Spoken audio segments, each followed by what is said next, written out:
It is actually Mother's Day. Happy Mother's Day to all the women across the world. First of all, never thought about doing a YouTube channel until today.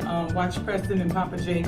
I'm actually an educator, been an educator for 30 plus years. I lived on the East Coast, in the West Coast. I have worked in every sector of education, from private to nonprofit to profit, school district, transitional housings, BPK teachers.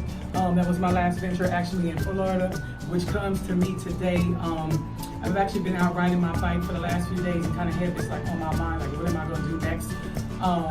Just to let you know, I'm one of those people who wake up every morning with just the mindset of how can I make America better, or just like better than what it normally is. I have 2 jobs currently, which I've been pretty much having like all of my life. There's always been more than one role that I play. I've been a legal guardian twice of 2 children that actually are friends of my very own children. But this is the one thing that had got me, and it's literally been on my mind since I heard it last. And I've actually been doing things about this. But this year I figured I challenge you, let's step it up. More than 5 notches. It is the summer reading gap. Some of you might know, you might want to Google this.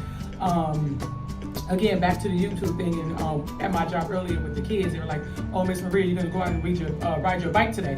And I was like, "No, you know what? After watching Papa Jake and Preston, I'm going out to make a YouTube channel." And they was like, "Oh, about?" I was like, "About reading." They was like, "No, not that again." We do have our kids read every day. I mean, it's important that we read to our kids, and not only do we read to our kids, because again, with this summer reading gap, it says that our kids are slacking between 60,000 to 120,000 plus words. Then again, from working from the East Coast to the West Coast, I've also had the privilege of working from the low social economic aspects, from no income to actually working with billionaires. I mean, you know, as far as like parents and all. The summer reading gap, you can actually check it out, Google it on your phones, because the internet is fast. That's why I figured I hit it up on YouTube. And there's actually educators who have never heard about this before, and there's also parents who have never heard about this before. I actually was in Broward County. I'd like to give a shout out to the Early Learning Coalition, because I actually was at a meeting, and anybody knows anything about education, the best thing that you can do for yourself and for the families that you serve is always try to stay current as much as possible. Try to go to workshops even between your busy schedules. Everything and anything can be done. I'm actually going to say this because anything that you do for 21 days is in fact a habit. Let's not do the habit. Let's just make this a lifestyle. Read to your kids, talk to your kids, don't talk at your kids, because there's definitely a difference. But let's close this gap on the summer reading. You can check it out again, Google it. From Lyndon Johnson to the Bush administration to the Obama administration, we actually changed it to ESSA. Again, Google it. It's again just closing this gap, reading to our kids, educating our kids. If your kids go to school, whether it's starting a word wall, which is very inexpensive.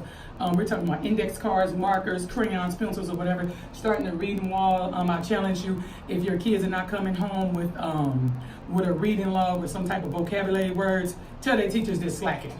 Again, let's close this, but we don't really want to point fingers, because again, it takes a village. Again, 21 days. I'm gonna make it a challenge tomorrow to be on something else, and I can just show you simple, inexpensive ways to close the gap. Again, I work at 2 different means of education, so in the daytime it looks different from the nighttime. I'm working 7 days a week, but there's always something that can be done. Whether you're telling stories about yourself, because I'm always like a princess in every story that I read, I say let's close this achievement gap, and people Google it out. Again, the ESSA, again, the Obama administration kind of changed things around and made it sound kind of different, but they pretty much say that if children are not reading by the 3rd grade, and this varies from state to state, that they start counting prison beds. How disgusting is that? So this is, they're pretty much already determined who our kids are going to be, and I say no more. I say let's get it going.